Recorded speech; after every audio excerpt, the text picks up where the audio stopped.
We got a good one. I've been wanting to do this for a couple of days, but this is pretty interesting, very interesting, and this is kind of egregious as well.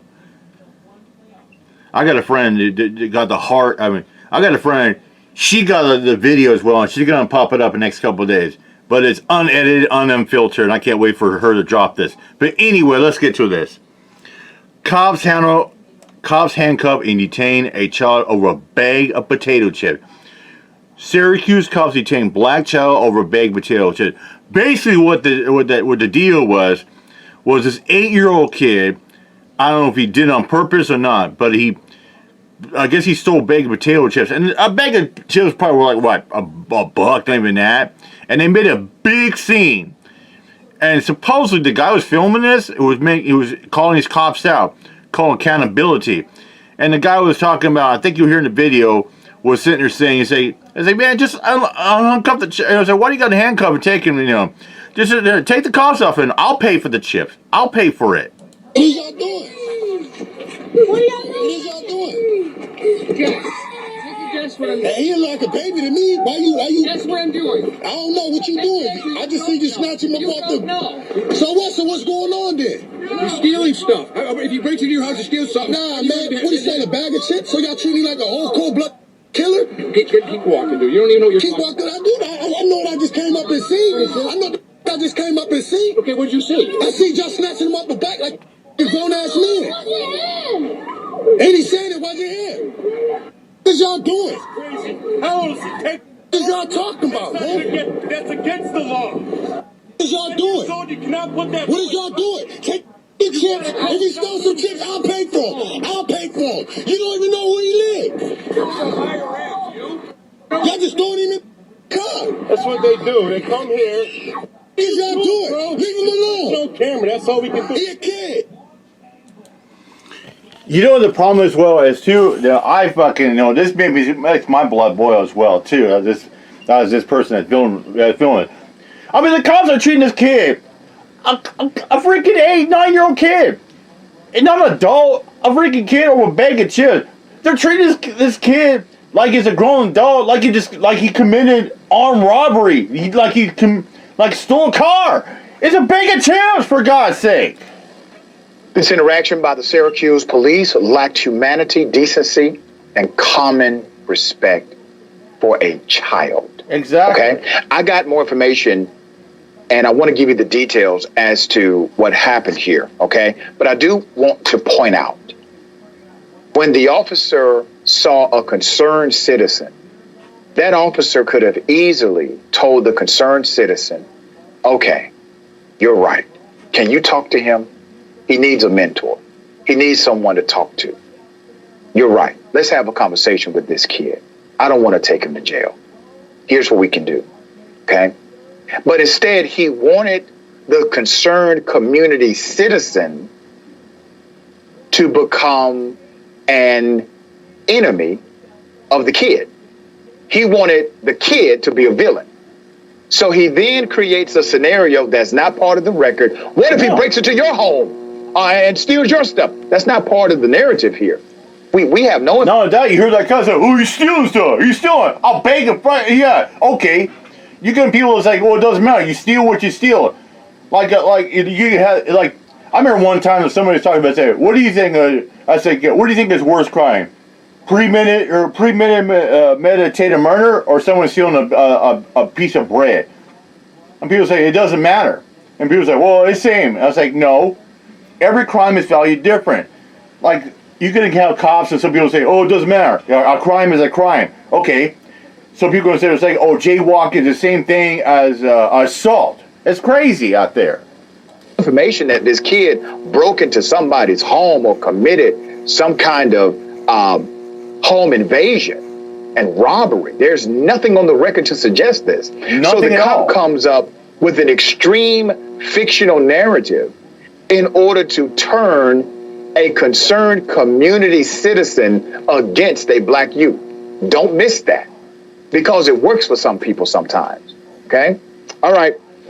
The Syracuse police released a statement about this, and here's what they said, and I quote: "We are aware of a video being shared on social media involving several of our officers and juveniles accused of stealing from a store on the city's north side. Stealing from a store. The incident, including the officer's actions and body-worn cameras, are being reviewed. There is some misinformation involving this case. The juvenile suspected of larceny, stealing, was not placed in handcuffs. He was placed in the rear of a patrol unit where he was directly brought home. Officers met with the child's father and no charges were filed. Okay. Let me give you some more background to this, all right? Children, this is a law in that state. Children under the age of 12 no longer face arrest and prosecution for virtually all crimes in New York under a bill signed into law. Okay? So this is by statute. They cannot take this youthful offender by statute, this juvenile by statute. There's more. Here's the reason why that new law exists. Across the state, at least 800 children under the age of 12 were arrested by police in 2019. That's according to the Legal Aid Society. In New York City, 90% were black or Hispanic. Okay? Bronx State Senator Jamal Bailey, who sponsored the legislation, wrote, and I quote, "When you criminalize young folks at an earlier age, they're subjected to much more trauma. And our children, as resilient as they are, as we've seen throughout this COVID pandemic, they can only bear so much." You are absolutely correct, Senator. So here's what we have. We have a concerned community leader, a concerned citizen. We have an officer who's being completely inappropriate, in my opinion, in how he's handling this situation. So while they may make a distinction about the child not being placed in handcuffs, they do have the child's hands behind his back, and they do detain the child inside of an adult police vehicle. Now, I'm not sure if, because of the citizens who recorded and their objection, that may be the reason why this story has an ending that includes taking the child home. Okay? All right. AB, thoughts on this case? Yeah, so I'm a boy mom, right? I have a 4-year-old son. Don't play with my kid like that, ever, over a bag of chips. Let's start there. This is the issue. So one, I get the New York law, right, that children under the age of 12 cannot be arrested. However, an arrest and a detainment are two different things. And to detain someone, right, which means all the police have to do is by use of show of force or authority, make that person feel like they are not free to leave. That is just as traumatizing as being actually arrested, meaning you have formal charges against you. So let's start there. Second, we got to do more than just be watching. We got to move past this, like just the watching and recording, because this is why we keep having these issues. And the last thing I'm going to say about that is that this is not a criminal issue. It's a social issue. He was hungry. Yep. I take one. This is something that people... Yeah. And that has to be highlighted. Okay? The kid, if this is true, the kid is stealing food. That means he doesn't have the money to buy it. Whatever the food is. Some people may say, well, Doc, he was stealing chips. Well, if a kid is hungry, I have a child. My child is 16 years old now. My child thought when she was a baby, that chips, that was food, okay? I had to teach her that's not real food, right? So that cannot be dismissed in this conversation, that you literally have a kid who's stealing food, and this theft ends up with, or potential or alleged theft ends up with the police officer not only detaining, but also trying to turn the community against the young person. Yeah. I'll bring up a quick point and I'll get back to the story. I mean, it doesn't matter like a bag of chips. I mean, you got people out there who don't have much money, you can't afford a bus fare, so they, they'll like sometimes they'll like you put like $1, like sometimes the bus fare like $2.50 or $3, people are like, well, I got $1.25, and if some people get turned down, and you always hear people say, well, if you can't board a bus fare, then walk then, or you find another way.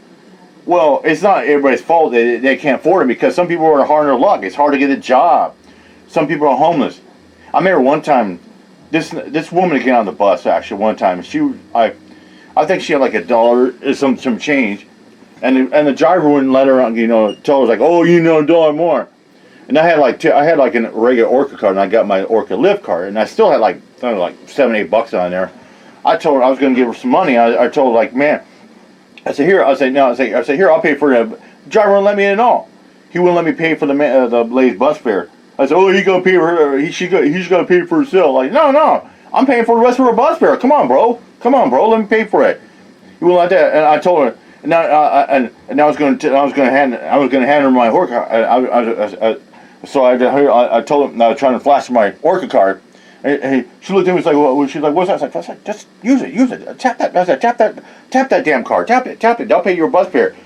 And Buzz was like, hey, no, can't like that. I was like, bro, man, come on. I mean, that's how stingy some people are as well. And that's the part, that's the part that gets me. And this is why we need real community police officers, real cops that care so deeply about the community that their entire response would have been so different, completely different. You see concerned community citizens there. You see individuals who are taking an interest in the child. Use it. Utilize that moment. Capitalize on that moment. Be a public servant as you actually are sworn to be. We think we swear in police. Cops think they are cops. Yeah. That's not how it's supposed to be. You are part of a public safety matrix. You're supposed to be there for the enhancement of public safety. We have somehow allowed the conversation, my dear sister, to de-evolve into a conversation about policing rather than a conversation about public safety. And we got to get that narrative back. What are your thoughts on it? We just give the police too much credit, and we have them doing jobs that police officers should not be doing. We need more social workers. We need more social people who can deal with these type of issues, right? And we have to also stop making our young black children be adults. They're not adults, they're children, and we should treat them as such. And I don't think if the little boy had less melanin in his skin, he would have been traumatized in such a way to feel like a criminal because he was hungry. He was hungry. And another issue is that when you exaggerate facts like this is how we lead to wrongful convictions, right? This is why police continue to feel like they can do that, because they are not checked when they go above the line. Maybe he did still, maybe he didn't. These are allegedly, right? All of this is alleged. But what we have to do is start stopping police in their tracks and holding them accountable from the time that they interact with other citizens. You work for us. We are taxpayers. Yeah. So your job is to protect us. Tell the cops, say, hey, we pay your taxes. I agree with you that we do need more police officers who actually can, who care about the community, right? Not just about their badge and their job, but they care about the community and doing the right thing and doing their job better than anybody else. Yeah. That's all we need. And the pushback, when we put this out on Facebook Watch and YouTube, the pushback is going to be from some, well, being a police officer is a dangerous job and they have to be this. No. It's not the most dangerous job. The most dangerous job in America is actually cutting trees by way of fatality and injury. Cutting trees, being a tree cutter is much more dangerous. Arbitrary. Driving a taxi is more dangerous than being a cop per capita. Yeah, exactly. Being a driving store Uber is more dangerous. Being a store owner or a person that works at a store. At a convenience store, 7-Eleven, that actually is more dangerous based on fatality and injury. Being a cop. Here's my point. We don't change the rules and change the laws for those who work in convenience stores. We don't change the rules or change the laws for those that cut trees, even though those jobs are actually statistically more dangerous than policing. So my point is, you don't change the policy and the culture and the laws for one industry just because that industry is dangerous or potentially dangerous because you haven't done it for any other industry. That's, and that's the thing as well. Some jobs are more highly intensified and more stressful than the others. Anyways, I'm out of here. My job. Peace out.